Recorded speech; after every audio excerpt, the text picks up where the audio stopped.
కార్యక్రమానికి ఇచ్చేసిన మన జిల్లా అధ్యక్షురాలు గోదావరి అంజిరెడ్డి గారికి మరియు ముఖ్య అతిథి రాజేశ్వరరావు దేశపాండే గారు, మా పట్టణ అధ్యక్షుడు ద్వారకారాయణ గారు మరియు అసెంబ్లీ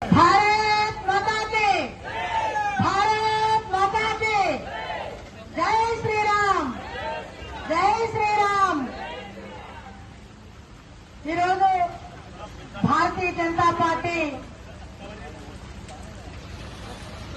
ఈ యొక్క సంగారెడ్డి జిల్లా సంగారెడ్డి అసెంబ్లీలో కాంగ్రెస్ చేస్తున్నటువంటి మోసాలను ప్రజలకు తెలియజేసే క్రమంలో ఏర్పాటు చేస్తున్నటువంటి ఈ సభకు మరి ఇంత పెద్ద ఎత్తున మహిళలు, సోదరులు, సోదరీమణులు, భారతీయ జనతా పార్టీ అభిమానులు ఇంత పెద్ద వర్షంలో కూడా ఇక్కడికి వచ్చి మరి వర్షం పడుతున్నప్పటికీ అందరూ కూడా ఇక్కడే ఉన్నారు.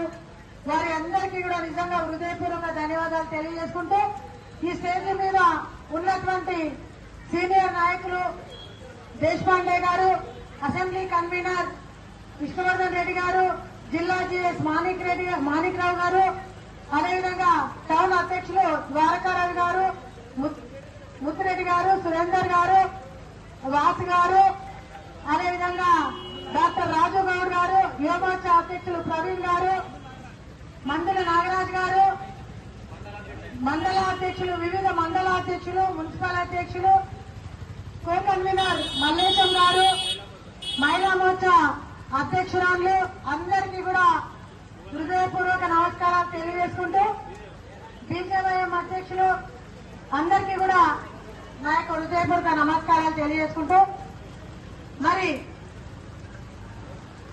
ఈరోజు తెలంగాణ రాష్ట్రంలో కాంగ్రెస్ పార్టీ అధికారంలోకి వచ్చి ఎల్లుండికి సంవత్సరం, 7వ తారీఖు వస్తే సంవత్సరం. ఈ సంవత్సర కాలంలో వారు చేసిందేమీ లేరు. చేసిందల్లా ఒకటి తెలంగాణ రాష్ట్ర ప్రజలను, ముఖ్యంగా మహిళలను మోసం చేసిందని చెప్పి సందర్భంగా తెలియజేస్తా ఉంది. కానీ ఆ మోసాన్ని కప్పిపుచ్చుకోవడం కోసం మరి నిన్న మొన్నటి నుంచి కాంగ్రెస్ వాళ్ళు రైతు పండుగ అని చెప్పి వేదికలు పెట్టి పండుగలు చేసుకుంటున్నారు. అది రైతు పండుగ కాదు, రైతు గోస అని చెప్పి ప్రజలందరూ చెప్పుకుంటున్నటువంటి సందర్భం మనం చూస్తా ఉన్నాం. ఈ రోజు యువతను దగా చేసిండ్రు, మహిళలను మోసం చేసిండ్రు, ఆటో వాళ్ళను, ఆటో డ్రైవర్లను అధోగతి పాలు చేసిండ్రు.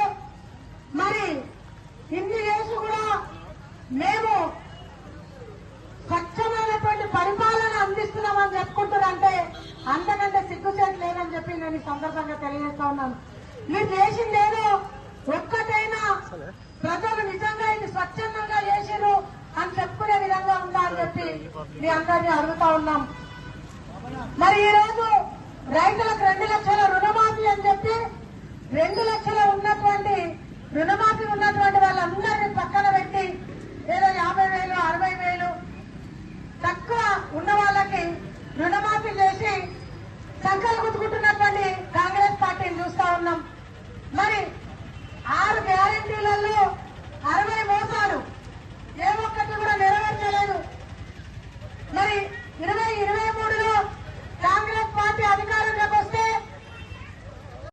మరి స్టూడెంట్స్ కి అందరికీ కూడా గర్ల్స్ కి స్కూటీ ఇస్తా అని చెప్పిండు.